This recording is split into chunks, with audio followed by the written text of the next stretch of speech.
Good morning. My name is Sam. I am an alcoholic, and I am also a son of recovery. Let's start out with the Serenity Prayer. Good and gracious God, grant me the serenity to accept the things I cannot change, courage to change the things I can, and wisdom to know the difference. I've been reading through the AA Big Book, and I'm in the section of personal stories. Today's personal story is titled Student of Life. Living at home with her parents, she tried using willpower to beat the obsession to drink. But it wasn't until she met another alcoholic and went to an AA meeting that sobriety took hold. I started drinking at age 18, rather a late bloomer by today's standards, but after I started, the disease of alcoholism hit me with a vengeance and made up for the lost time. After I'd been drinking for several years, and seriously wondering if I did indeed have a problem with alcohol, I read one of the "Are you an alcoholic?" quiz type checklists. Much relieved, I found that almost nothing applied to me. I'd never lost a job, a spouse, children, or any material possessions through alcohol. The fact that my drinking hadn't allowed me to gain any of those things crossed off my mind only after I came into AA. I can't blame 1 ounce of my drinking on my upbringing. My parents were loving and supportive and have been married 35 years. No one else in my family exhibits alcoholic drinking or alcoholic behavior. For some reason, despite the resources available to me growing up, I developed into an adult woman terrified of the world around me. I was extremely insecure, though I was careful to hide this fact. I was unable to handle and understand my emotions. I always felt as if everyone else knew what was going on and what they were supposed to be doing, and my life was the only one that was delivered without an instruction book. When I discovered alcohol, everything changed. I took my first real drink my first night at college. I attended what was to be the first of many, many fraternity parties. I didn't care for the beer, so I went into the vat of innoxious looking punch.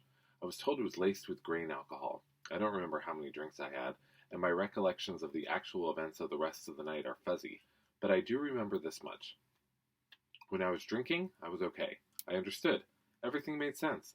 I could dance, talk, and enjoy being in my own skin. It was as if I had been an unfinished jigsaw puzzle with one piece missing. As soon as I took a drink, that last piece instantly and effortlessly snapped into place. I don't remember getting home that night, and I woke up the next morning completely dressed and in full makeup. I was sick as a dog, but I managed to crawl into the shower and prepare for my first college class.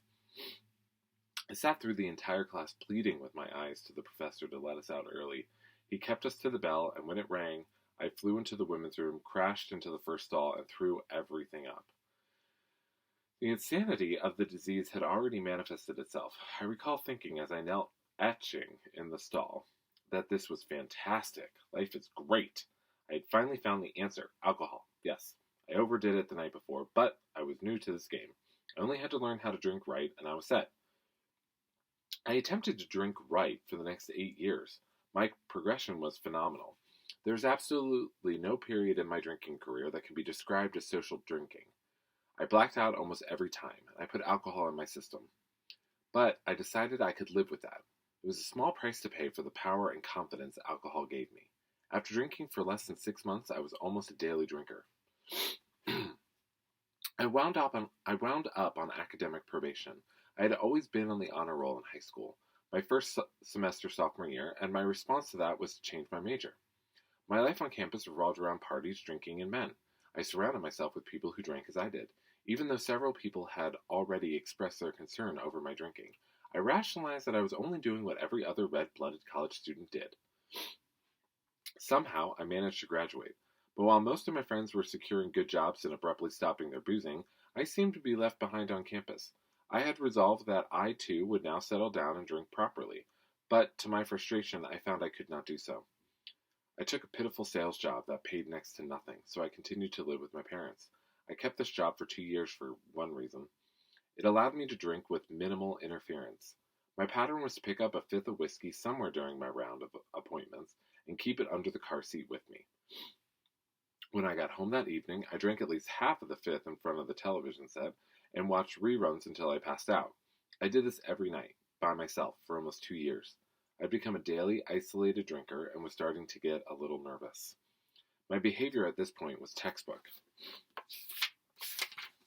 I was stashing bottles all over the house, sneaking drinks from my parents' small supply when I ran out, rationing the number of bottles I threw away at the same time so the trash bags wouldn't clink, refilling my parents' vodka and gin bottles with water, and so on.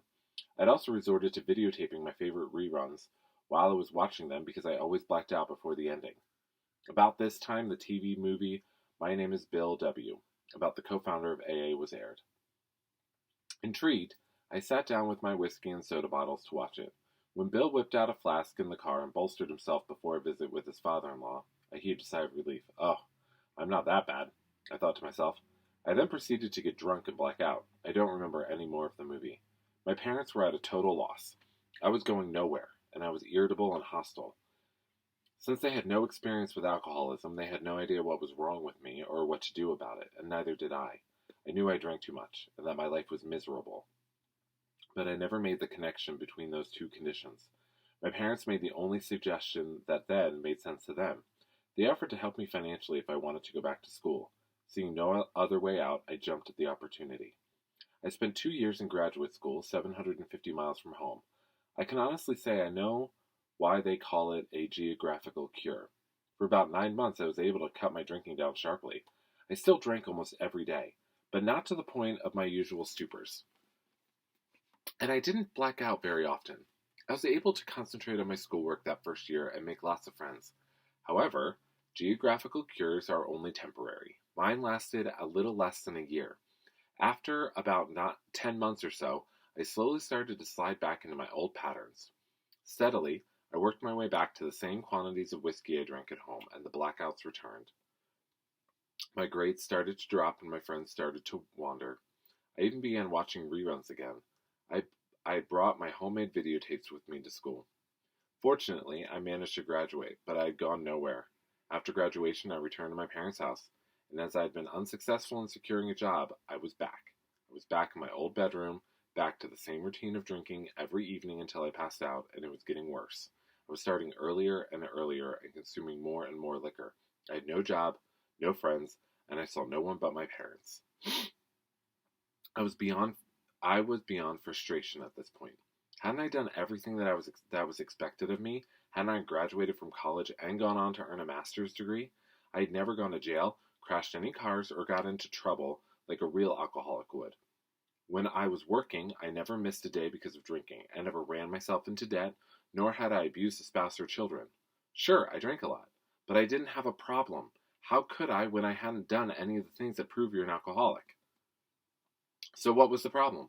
All I really wanted was a decent job so I could be independent and productive. I could not understand why life just wouldn't cut me a break. I did odd projects around the house for my parents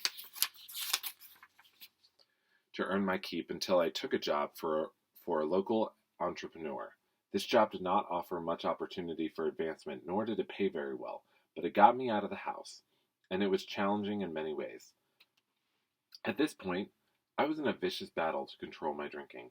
I knew that if I took only one drink, I'd lose complete control and drink until I passed out. Nevertheless, I tried day after day to beat this obsession with alcohol. I picked up a half-gallon of whiskey one day after work and drank over 1/3 of it in less than 4 hours that same night. I was so sick the next day, but I made it to work. When I got home from work, I sat on my parents' sofa and I knew I would start working on the half-gallon again, despite the fact that I was still very ill from the night before.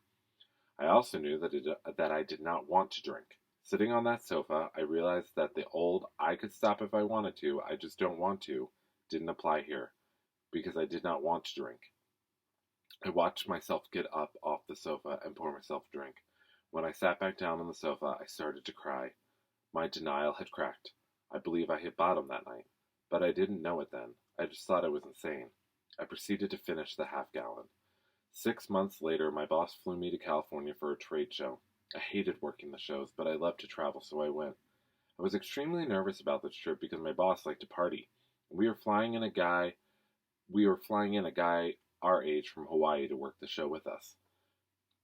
At this point, I had managed to hold together 31 days without a drink, and I was terrified that I would give in to the temptation of being on an all-expense-paid trip in a fun city with 2 party animals.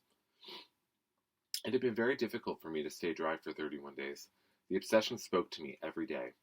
I arrived late on a Friday and managed not to drink that night. The next morning at the show, I was offered the gift that changed my life. Our Hawaiian sales rep seemed frustrated. I thought he was disappointed that he hadn't managed to write an order for a couple he had just finished working with. I went over to console him. He said no, his mood had nothing to do with the couple. Instead, he explained that just this week he had lost his girlfriend, dropped out of school, lost his apartment, and also lost his full-time job. He added, "I'm an alcoholic. I've been sober for a year and a half, except I just drank again this past week. I'm a mess about it." At that very instant, I heard one word in my head. The word was now. I knew it meant say something now.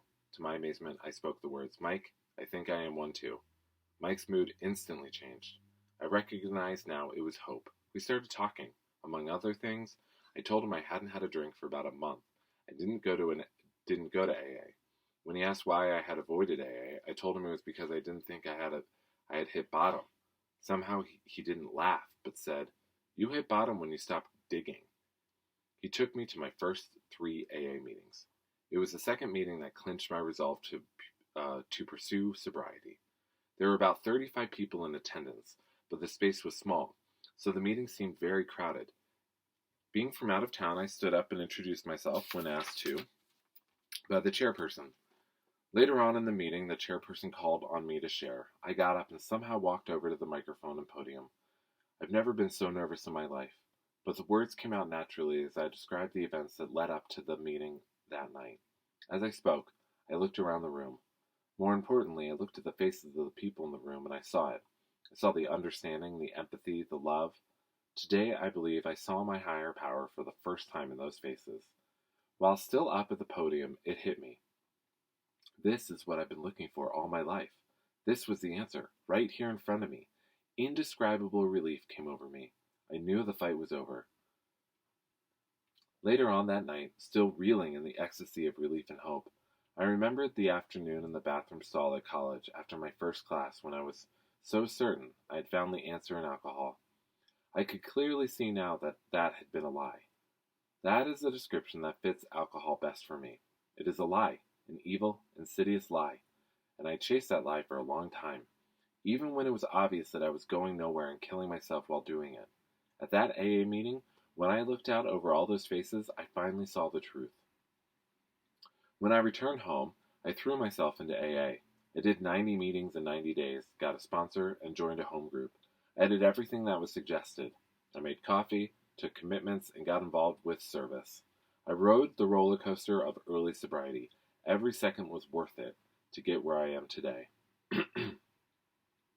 It is very important to my recovery to study and work the steps.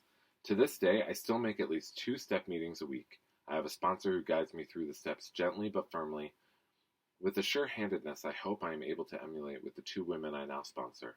The promises have begun to materialize for me, and there's still so much work to do. It is almost impossible to adequately describe how much the program has given me, even in just these 6 short years. I've been financially supporting myself in my own apartment for 5 years and plan to buy a house next year. I've secured a good job with a promising future. My income has increased more than 150% since I got sober. But just as material losses are not necessary to indicate alcoholism, material gains are not the true indication of sobriety. Real rewards aren't material in nature. I have friends now because I know how to be a friend, and I know how to nurture and encourage valuable friendships. Instead of the prolonged one-night stands I used to call my boyfriends, there is a special man in my life I've been involved with for almost 5 years. And most importantly, I know who I am. I know my goals, dreams, values, and boundaries, and I know how to protect, nurture, and validate them. Those are the true rewards of sobriety, and they're what I was looking for all along. I'm so grateful that my higher power stepped in to show me the way to the truth. I pray every day that I never turn my back on it. I came to AA in order to stop drinking. What I received in return was my life. Amen. That is the truth about all of this. I've shared about my first experience at AA when Amanda gave me How It Works and asked me to read it before the meeting and how terrified I was at that moment. So I understand and relate to this this woman's first experience in that group. And I also relate to her telling Mike that she was an alcoholic, because I remember finally saying that out loud too, and the freedom that even that gave me in relief, as this young woman talks about. I think some of the most important things in here are there is not a checklist of what defines an alcoholic or not. There isn't a checklist. People believe that, but there isn't. I didn't lose my job. I did go to jail, so maybe I checked one of those things off. Eventually, I did get divorced, but that was a year and a half into my sobriety. Yeah, I mean, there is no checklist that says you are or aren't an alcoholic. I've known people who did not, doesn't seem like they drank as much as I did, but they knew that they could not control it. And that's the thing. One of the things I love that she brings up is the lie. Realizing that alcohol was a lie. It just lied to her the entire time. From the moment she was throwing up in the bathroom and wanting more. It lied to her from the beginning. And that is the way I can best describe it too. Is that it just lied to me.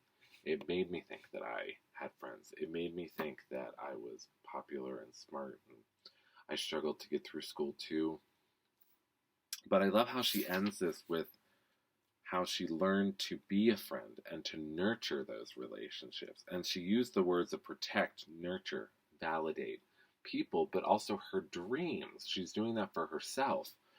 That is what the program gives us too, is the ability to take care of ourselves so that we are then able to take care of other people. Because if we can't take care of ourselves, how are we supposed to take care of other people? As RuPaul has always said, if you can't love yourself, how the hell are you going to love somebody else?